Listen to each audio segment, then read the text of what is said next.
نبی پاک صلی اللہ تعالیٰ علیہ وسلم حضرت عائشہ سے فرماتے ہیں، عائشہ آج کی رات کے بارے میں تو جانتی ہے یہ کون سی رات ہے؟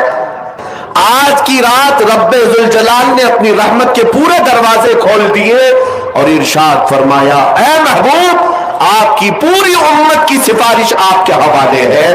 آپ کبھی یہ مت سمجھنا کہ مجھے بڑا مجمع مل جائے تو میں کچھ بھی بول لیتا ہوں۔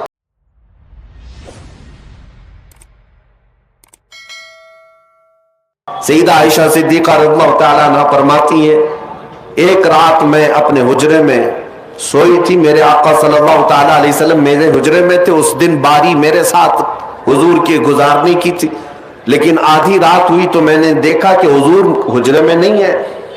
میں گھبرا کر اٹھ بیٹھی، سوچا کہ کسی اور زوجہ کے گھر حضور تشریف لے گئے ہوں گے، تو مسجد میں جا کر دیکھی، مسجد میں نظر نہیں آیا۔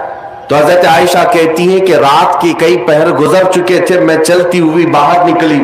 یہ صحابہ یا حضور کے اہل بیت کا ایک طریقہ تھا حضور کو ڈھونڈنے کا، کسی سے پوچھتے نہیں تھے بلکہ حضور کی خوشبو سونگتے ہوئے نکلتے تھے۔ ماں عائشہ صدیقہ اسی خوشبو کی بدولت ڈھونڈتی ہوئی آئیں تو دیکھا نبی پاک صلی اللہ تعالیٰ علیہ وسلم آج کی رات جنت البقیع قبرستان میں تھے، مومنین کی مغفرت کی دعائیں کر رہے تھے، وہاں پر تسبیح و اذکار پڑھ رہے تھے۔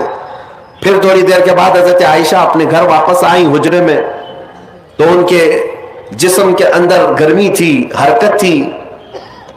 حضور پاک صلی اللہ تعالیٰ علیہ وسلم واپس جب تشریف لائے، پوچھا، اے عائشہ کیا بات ہے، تم گھبرائی ہوئی ہو، بے چین ہو؟ کیا تمہیں ایسا لگتا ہے کہ اللہ اس کے رسول تمہارے ساتھ کچھ غلط کریں گے، زیادتی کریں گے؟ حضرت عائشہ کہتی ہیں، ہرگز نہیں یا رسول اللہ، میں نے یہ سوچا تھا کہ آپ شاید کسی اور زوجہ کے گھر گئے ہوں گے۔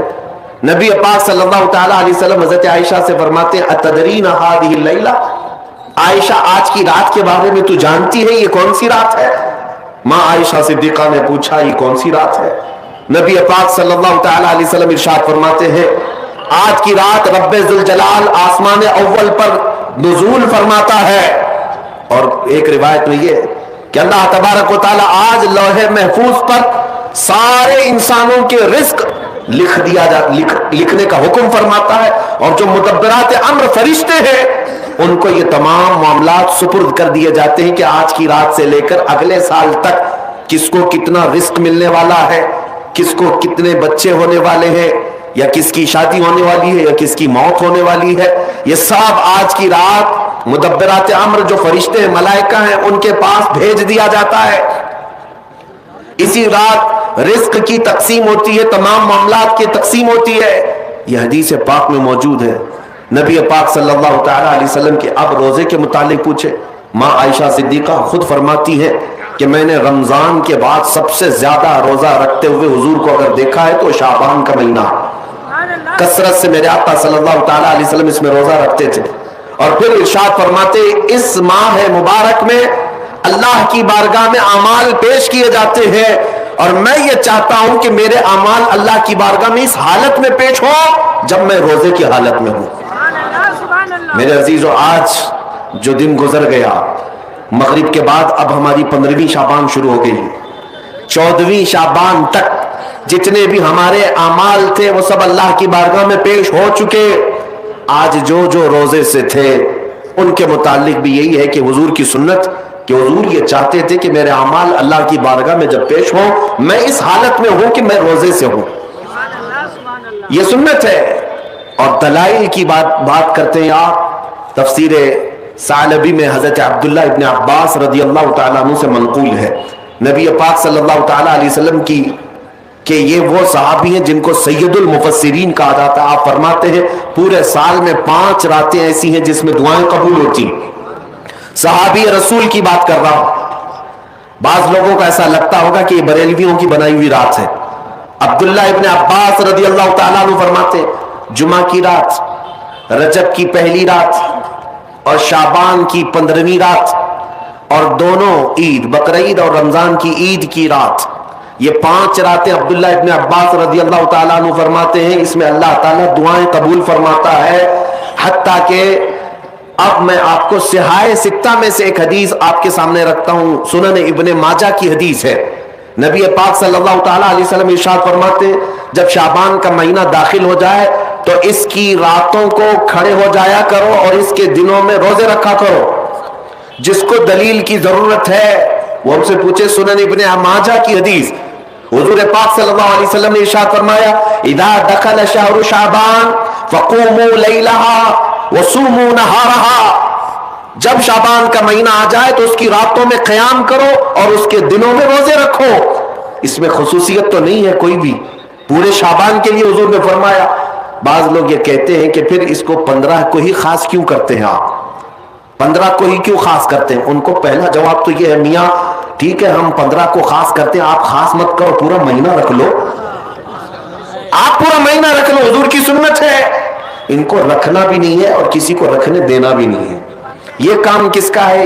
ابلیس لعین کا ہے, یہ شیطان مردود کا ہے. اسی لیے میرے عزیزوں دلائل بہت سارے ہیں.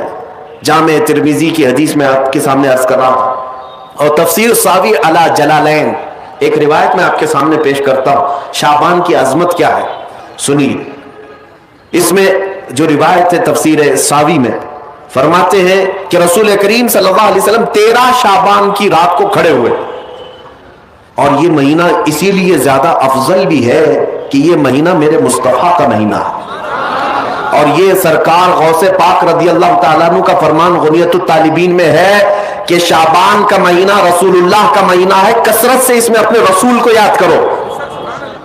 اب میں آپ کو بتا رہا ہوں جو روایت تفسیر الساوی میں ہے, 13ویں شعبان کو نبی پاک صلی اللہ علیہ وسلم رات میں کھڑے ہوئے اور کیا کیا توجہ. آج لوگ دلیل پوچھ رہے ہیں اپنے نبی کو یاد کرنے کے لیے. 13ویں شعبان کو میرے آقا کھڑے ہوئے اور رات بھر مولا کریم کی بارگاہ میں یہ عرض کرنے لگے مولا میری امت کی بخشش میرے حوالے فرما دے. حضور نے 13ویں شعبان کو یہ دعا کی تو روایت میں کہ اللہ تعالیٰ نے اجازت عطا کی کہ آپ کی 1/3 امت کی بخشش آپ کے حوالے, آپ شفاعت کر سکتے ہیں. 1/3 1/3 امت کی سفارش آپ کر سکتے ہیں. 14ویں رات کو پھر میرے آقا صلی اللہ علیہ وسلم کھڑے ہوئے, رات بھر عرض کرنے لگے مولا میری امت کی شفاعت میرے حوالے کر دے, ان کی بخشش میرے حوالے کر دے. اللہ رب العزت نے 14ویں شعبان میں نبی پاک صلی اللہ تعالیٰ علیہ وسلم کو حکم فرمایا 2/3 امت کی بخشش کی شفاعت سفارش آپ کے حوالے ہے. 2/3 امت کی سفارش آپ کر سکتے ہیں. نبی پاک صلی اللہ تعالیٰ علیہ وسلم کیا اس پر بھی راضی تھے, بلکہ 15ویں شعبان کی رات آئی, یہ رات یہ تیسری رات تھی. نبی پاک صلی اللہ علیہ وسلم پھر کھڑے ہوئے اور آج کی رات کھڑے ہو کر نبی پاک صلی اللہ علیہ وسلم نے پھر وہی دعا کی مولا میری بقیہ امت کی سفارش میرے حوالے فرما دے. آج کی رات رب ذوالجلال نے اپنی رحمت کے پورے دروازے کھول دیے اور ارشاد فرمایا اے محبوب آپ کی پوری امت کی سفارش آپ کے حوالے ہے, سوائے اس مشرک کے, سوائے اس کافر کے جو آپ سے منہ پھیر کر بھاگتا ہے, اس کی سفارش آپ کے حوالے نہیں. اس کا حساب تو اللہ قیامت کے دن خدا تک لے گا. آج کی رات میرے عزیزوں میرے نبی پاک صلی اللہ تعالی علیہ وسلم کو مکمل شفاعت کرنے کا اختیار دیا گیا ہے. پوری امت کی شفاعت, پوری امت کی شفاعت. شفاعت کا مطلب کیا ہے؟ اللہ کی بارگاہ میں سفارش کریں گے, سفارش کریں گے. بخشنا تو مولا کا ہی کام ہے, مغفرت تو رب تعالیٰ کی شان ہے. اب سنیے حضرت عبداللہ ابن عباس رضی اللہ تعالیٰ عنہ سے منقول جو حدیث میں نے آپ کو بتائی, 5 راتیں جو دعاؤں کی قبولیت کی ہیں. اسی طرح آپ سے ایک اور روایت ہے, آپ نے فرمایا کہ آج کی رات اللہ تبارک و تعالی اتنے لوگوں کو معاف فرماتا ہے, یہ ترمذی کی حدیث ہے, اتنے لوگوں کو معاف فرماتا ہے کہ بنو کلب ایک قبیلہ تھا جس کی بکریوں کے بال ہیں, اتنے لوگوں کو اللہ جہنم سے آزاد فرماتا ہے. یہ ساری حدیثیں پڑھنا چاہیں تو کتابوں میں موجود ہیں. میں آپ کو صرف چکھا رہا ہوں اس لیے کہ آپ بھی یاد نہیں رکھیں گے. الحمدللہ یہاں پر سنیوں کا مجمع ہے اور اکثر ہمارا معمول یہی ہے, ہمارا تو معمول یہی ہے. بہت سارے لوگ, ہم اپنوں میں یہ نہیں کہتے کہ جو لوگ یہ کہتے ہیں میلاد کہاں سے ثابت ہے, شب برات کہاں سے ثابت ہے, شب قدر کہاں سے ثابت ہے, تو ہم تو صرف پہلے